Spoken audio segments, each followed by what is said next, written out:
The first one I would say maybe more, I guess, like for founders, that things take a lot longer than you expect, which is a little bit related to, like my bad decision. But like I thought at first, like, oh my god, in 6 months we're gonna have a super cool product, nearly like in market, people using it, getting revenue, signing contracts. Obviously, I mean, it's a considerably longer. After 6 months, we were barely launching I cannot even call it an MVP. It was like three things that worked on an app, but that wasn't really an MVP even. So things take a lot longer than you expect.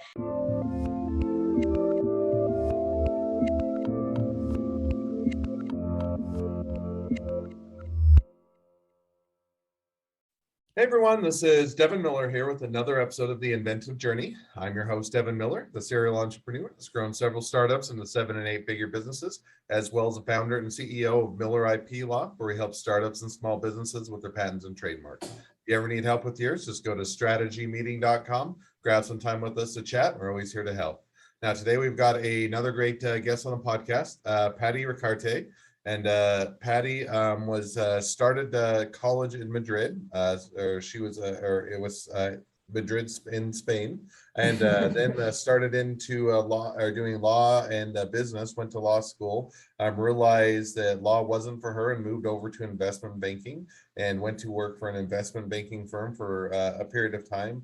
And then went to work for a startup. I think it was called Fever, if I'm not mistaken. Yes, It was it a is. event planning law firm, and then went to a fashion tech startup after that, and then decided she wanted to do her own startup. So I had an idea or while she was working in investment banking. The idea was to help those that are successful in investment banking to make connections and establish relationships. And then in 2020, April 2020, quit her job, did coding school for about 4 months, and then started the business. And since then, hired an employee, did a fundraising round, and launched the minimally viable product, or the MVP. So, with that much as introduction, welcome on the podcast, Pati. Well, thank you so much, Devin, for having me over. That is indeed a very complete and thorough intro. So thank you so much. Absolutely. So I took a much longer journey and condensed it into about the 30-second version. So let's unpack that a bit and tell us a little bit about how your journey got started going to college in Madrid.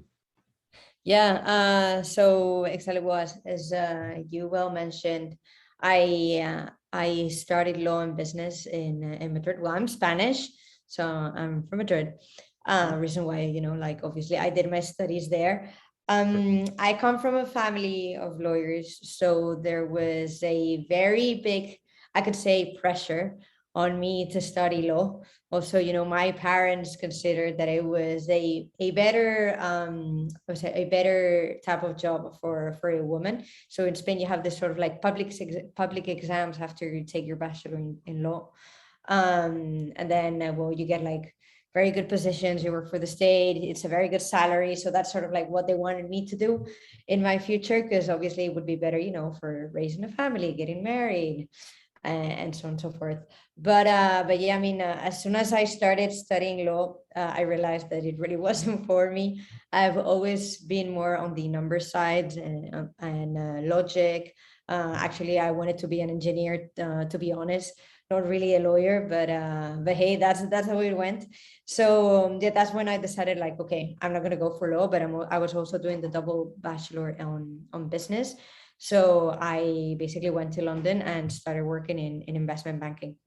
So I used to work Just one as, quick question on that, because I mean, yeah, so you do undergraduate, or you're headed towards the law, and it makes sense, and families are in that business and or has yeah. experience, and you're saying it lines up. What was kind of the tipping point or the decision to, hey, this doesn't work for me, this isn't align up with my interests, and I'm going to change paths? And how did you kind of figure out when you're going to change paths and what path you're going to go to? Well, obviously, I mean, the decision that I made at the time then has been, or basically it was very different to where I've ended. But as I started, just studying law, basically I realized that I'm better, at logic. I'm better at numbers. I'm more of a nerdy person in that side, and I hated spending my days, studying and memorizing textbooks in the evenings.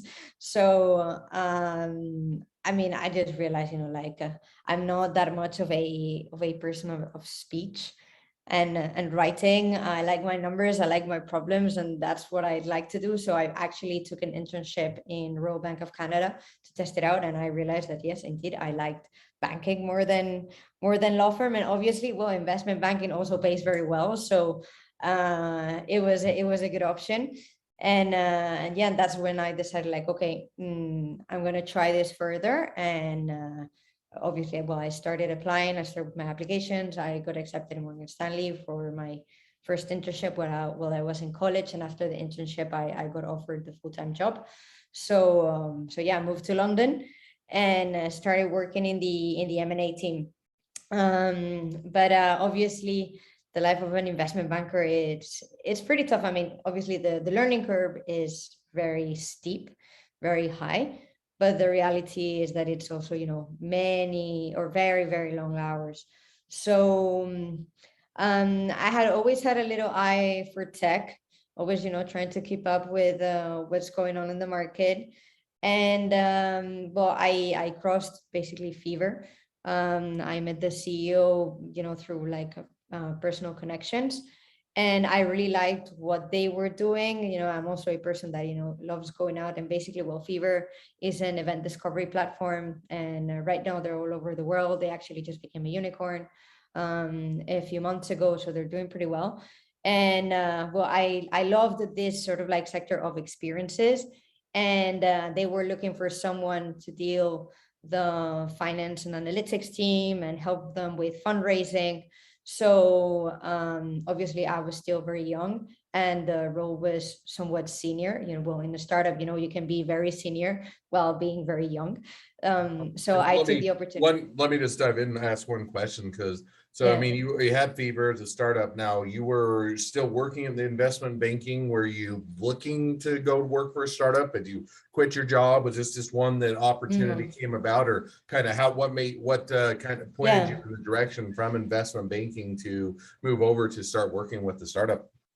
So I was already looking at working at a startup. So I knew that I wanted to, slowly make my move into tech. So I was actively looking, you would say.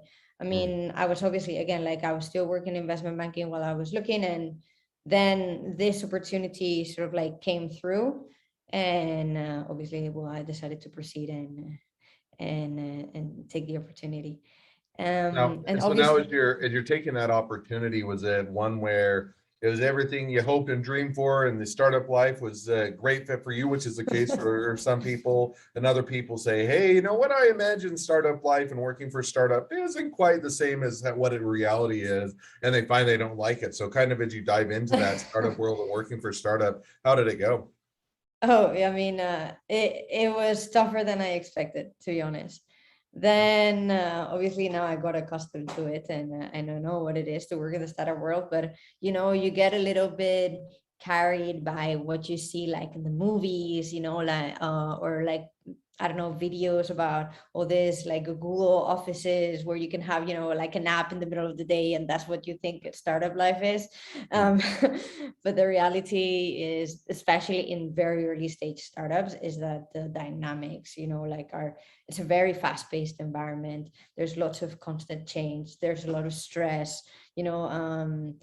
I mean, this happens to every startup, but obviously the startup was about to run out of cash like 3 times while I was there. So it's very stressful. It's very, very, very long hours. However, for me, like going through a leadership position in a startup that wasn't, that I hadn't founded, actually gives you the opportunity to learn a lot and very fast. I mean, again, like investment banking had a steep learning curve, but I think working for a very early stage startup, it just like multiplies by 10, because there's so much going on, and the things that you need to learn how to solve problems that you've never confronted before, and you have nobody to ask.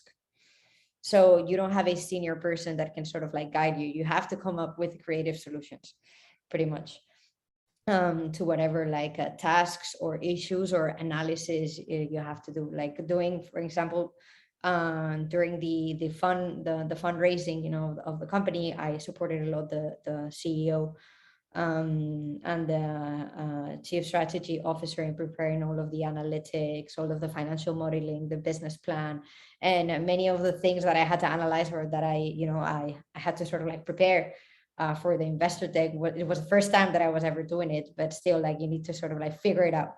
So it really gives you, the opportunity to learn a lot. Now, so you have that Mhm. opportunity and saying, okay, I'm going to go through and you worked for Fever. And how long were you at Fever? How long were you with that startup? I think around 2 years, more or less. Mhm.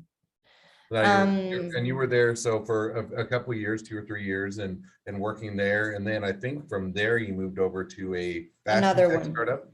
exactly. So I because the role in the first startup was a lot more, or still very finance related, more like a back office, analytical, etc. I wanted to have or go through a role that would give me a little bit more exposure on the business side and product side. I wanted to be closer to product. So again, this was all through a friend who worked for a VC who had invested in the startup that then I went to work for. Well, I basically got connected to the CEO, and he hired me as his head of corporate strategy, and then I moved on as to expansion director. Um, but basically, yes, this company was called 21 Buttons. It was a fashion tech startup, basically sort of like a social network for fashion lovers, where you could basically upload pictures of what you're wearing and tag the clothes, and people could actually buy what you were wearing. So sort of like think the Instagram shopping button, but as if any single user on Instagram could actually use the Instagram shopping button on their pictures. Um, so the good thing, about that experience is, again, is that I was a lot more involved in product management. I worked a lot, with the product and technical teams. And then once I got into expansion, I had to deal like a mini team or a smaller team of salespeople and marketing people and logistics, because it was actually for one of the business units that had logistics involved. So I was sort of like able to, again, have that role that it's a lot more like a front end on the business side, like doing business rather than analyzing what is going on, which is what I used to do at Fever. So again, that was one of the main reasons why I changed, and what I tried to achieve during my time there, to try to learn as much as possible in terms of, okay, how to manage the business side of a startup, not only the accounting, the legal, and the analytics. So that was obviously a great experience to learn from. And yeah, I mean, So after, yeah, what? And so you were at that tech startup for how long again? again, like another 2 years. It's been sort of like 2 years, over 2 years. Got it. So you were at the both of those startups for about 3 years each, and was gaining Mhm, experience and kind of and getting the into the world of startups and small businesses. And then I know when we talked a mhm, little bit before, you'd had kind of it sounded like, maybe putting words in your mouth, being correct me where I'm wrong, that you'd always mhm. wanted to do your own startup, or you decided to do your own Yeah. startup and kind of direct it towards investment banking and doing some of that. So kind of what, after you working for a couple of startups, what prompted you to kind of go out on your own or start to have the idea to pursue Mhm, your own startup, and kind of how did that go? mhm. Yeah. So I mean, obviously, the idea itself on how Kata was built came from very early on in the process, and it's something that sort of, I don't want to say like pissed me off, but something that really took me a lot of effort and time, throughout my time, or throughout the period at these different sort of like experiences or companies. And was, again, like, the importance of networking and relationships. So in investment banking, obviously I was only an analyst, but it started by me observing how the partners that actually brought in more business were never at the office. They were always networking, going outside, meeting new people, and they would even go to to meetings, without a pitch deck, but however, be fully informed about the conversations with the clients, also their personal life, what was going on with their business, if they had appeared in the news, if they had any sort of like award, what they like to tweet about. So basically, they were able to make that personal and human connection with their potential clients, and that's actually what took them to win more deals. However, I had other partners that worked like dogs in the office, and had us, the analysts, work until like 3-4 a.m. in the morning on Excels and pitch decks that then got nowhere, just because there was another partner from another bank who held a better relationship with that client, and that was about it. And obviously, as I've gone through, as I went through the other startups where I worked at, and the first one being, or helping in investor relations, I sort of saw, like the same type of behavior, where you can be a great founder, have a great idea, but I mean, in order to close fundraising, you need to be out there the entire freaking time, trying to email investors or meeting investors or trying to ask for connections. And of course, you need to build that sort of like human relationship or meaningful relationship with your potential investors, because it's not about the deck, they invest in you as a person.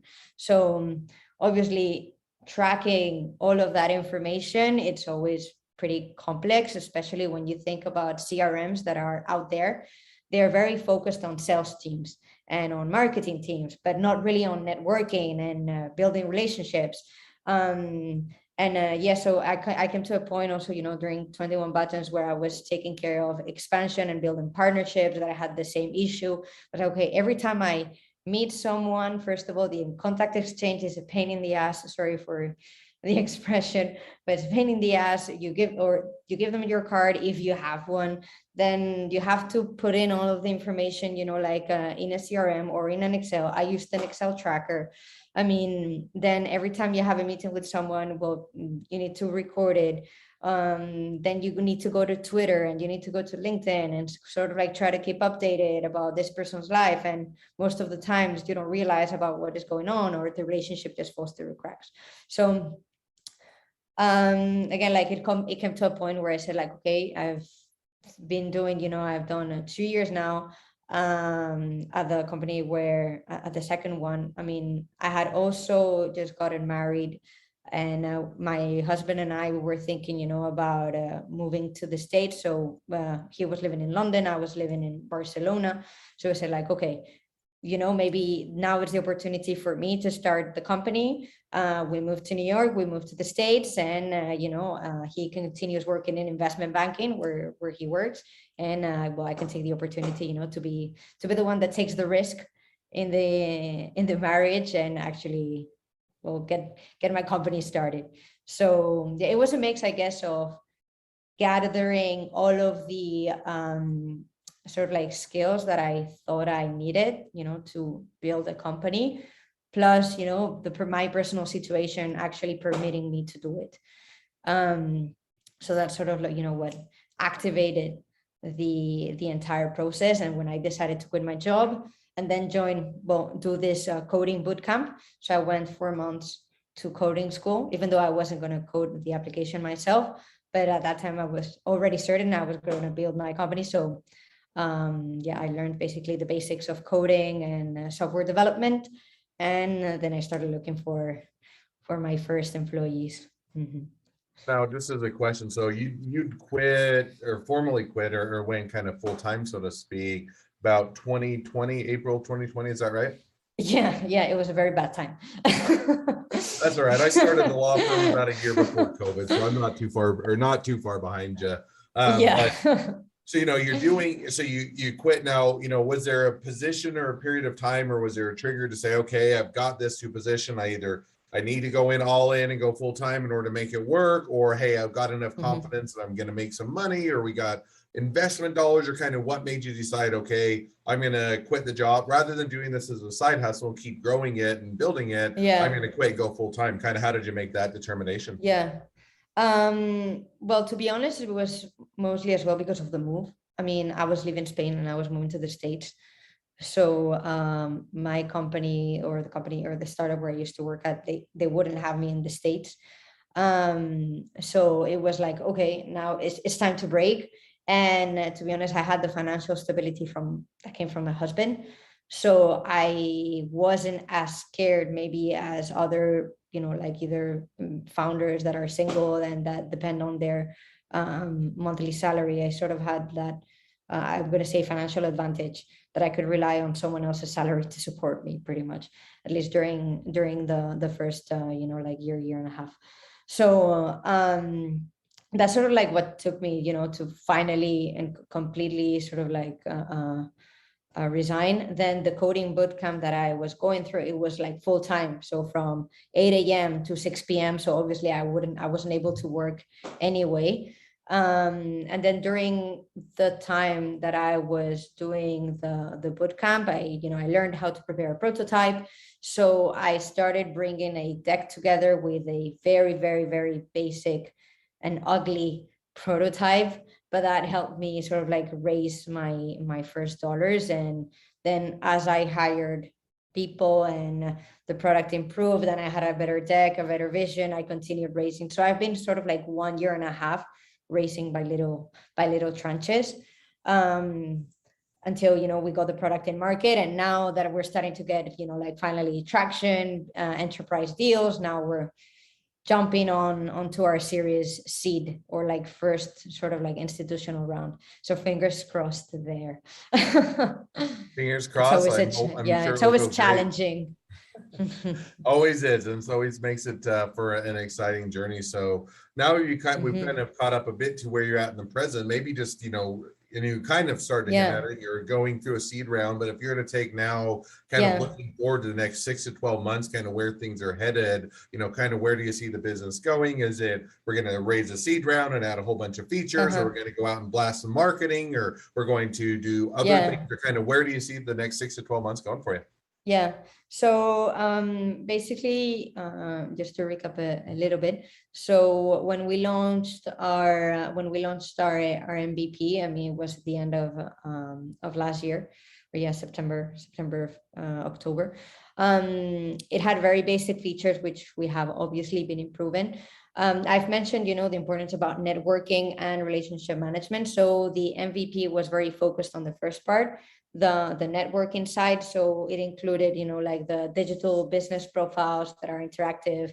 You can not only have your contact information, but you can have like calls to action and videos and images. So sort of like a very advanced or next gen LinkedIn profile kind of thing that you can share with people.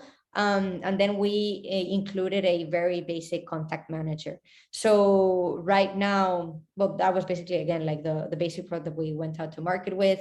We completed it with our first set of integrations. So we're integrated with the email, calendar, a couple of CRMs that we're launching next week. We have analytics. So obviously we have worked quite a lot on completing our MVP so that it's an actual V1 of the product.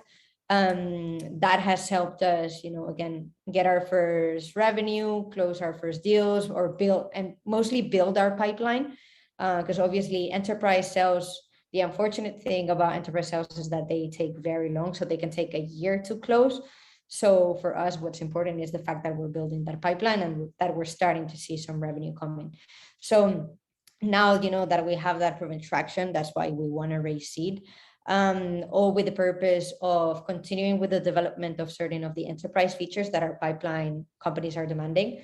So some of them want like some sort of like super admin panels where they can manage different companies within a group, this kind of thing. And then we also want to deepen the work on the relationship management side. So right now, as I was saying, we are integrated with mail, calendar, and we do LinkedIn profiling, but we want to integrate with Twitter, do news scraping, and then actually start applying AI.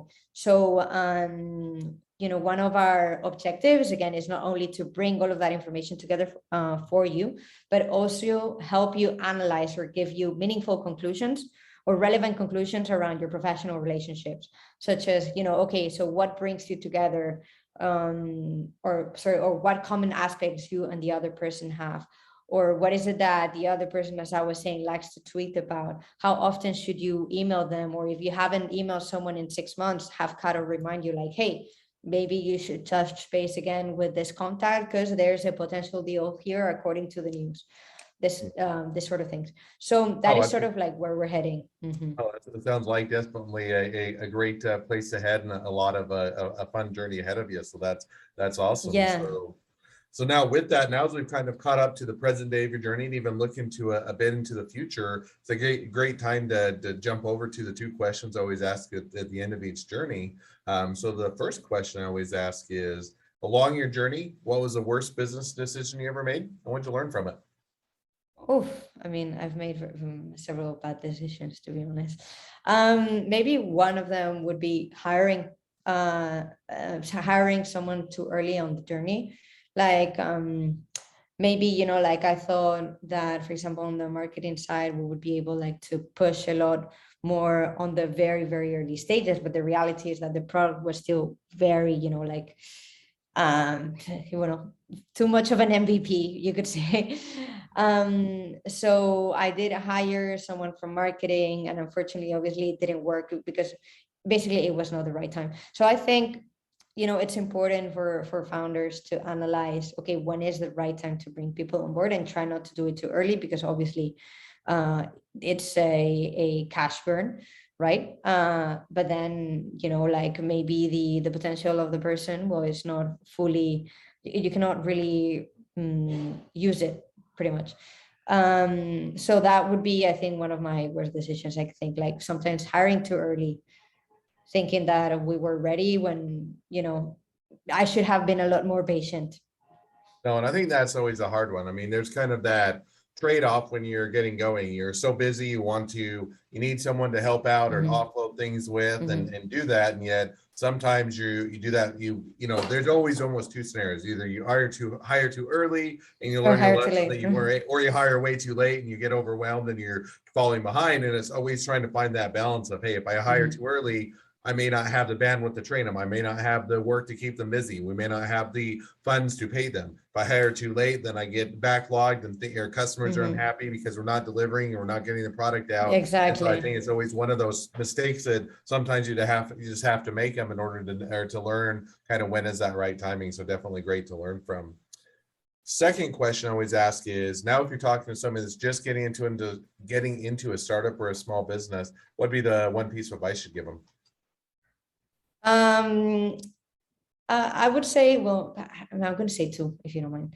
Go for it. The first one, I would say maybe more, I guess, like for founders, that things take a lot longer than you expect, which is a little bit related to, like my bad decision. But like I thought at first, like, oh my God, in 6 months, we're gonna have a super cool product, nearly like in market, people using it, getting revenue, signing contracts. Obviously, I mean, it took considerably longer. After 6 months, we were barely launching I cannot even call it an MVP. It was like three things that worked on an app, but that wasn't really an MVP even. So things take a lot longer than you expect. And then in terms of the other thing that I would say is take care of your mental health. I think it's important to find that balance.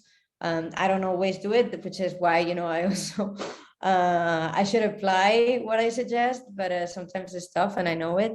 But I think it's important, to try to find that balance, or try to find activities that help you think about something else that is not like, oh my God, I have so much on my plate and I'm running out of money and fundraising so hard, and because otherwise it ends up being like a very, very big snowball. So, No, I think take that's care of your mental both, health. both of those are definitely great pieces of Mhm. advice, and I think that certainly can be beneficial as you're starting a business. And it always takes longer, and it's always easy to figure, hey, I'll burn the midnight oil. You can only burn it for so long, and then you burn out. Mhm. So Yeah. Well, with that, now as we wrap up the podcast, if people want to reach out to you, they want to be a customer, they want to be a client, they want to be an employee, they want to be an investor, or they want to be your next best friend, any or all of the above, what's the best way to reach out to you, contact you, or find out more? Well, obviously, to contact me, the best way is always through LinkedIn. So, look for Patricia Ricarte Caro, or Pati. I think on LinkedIn, I also have Pati Ricarte Caro, and I'll appear there. Otherwise, obviously, if you want to learn more about the company, or, become a customer, or even become a beta customer of some of the features that we still don't have released, you can go on caronetworks.com and obviously either request a demo or go to contact us and drop us a message. Awesome. Well, I definitely encourage people to reach out, contact you, find out more, and if nothing else, make a new best friend. And so with that, thank you again for coming on the podcast. It's been it's been a pleasure. Now, for all of you that are listeners, if you have your own journey to tell and you'd like to be a guest on the podcast, we'd love to have you. So just go to inventiveguest.com, apply to be on the show. A couple more things as listeners, make sure to click subscribe, share, leave us a review, because we want to make sure that everyone finds out about all these awesome journeys. And last but not least, if you ever need help with your patents, your trademarks, or anything else with your startup, your small business, just go to strategymeeting.com, grab some time with us to chat, and we're always here to help. Well, thank you again, Patty, for coming on the podcast, and wish the next Thank you, Devin. even better than the last. Thank you.